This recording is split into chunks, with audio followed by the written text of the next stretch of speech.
这么大，雪这么多，美国中西部的4月似乎还没从冬天回暖。受到第二波炸弹气旋再度袭击，从怀俄明州到明尼苏达州，有400万人都处在戒备状态。 I'm sick of this weather. On Monday, it was almost 70 degrees, if not 70 degrees. Then you go back to this. Yeah, I'm over it.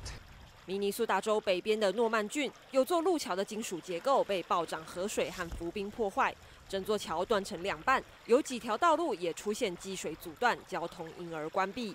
国家气象局预估，到当地周5早上，西南边地区可能出现超过60公分的积雪。至于南达科他州东边，积雪可能高达76公分。 当地居民还在清理3月份的气旋灾害，现在又得加紧准备防洪。北达科他州的警备队则在帮居民准备沙包和填补低洼坑洞。 We were tasked out by the governor for state active duty to help out with natural disasters, assist the community in any way possible, prioritizing protection of property and people. 气象预报警告，冷空气还会持续南下，一路影响到德州。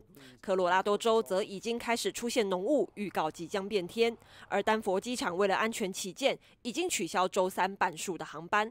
当地政府也准备好重型机具铲除积雪，希望防灾工作能将灾害损失降到最低。大爱新闻郑宇璇编译。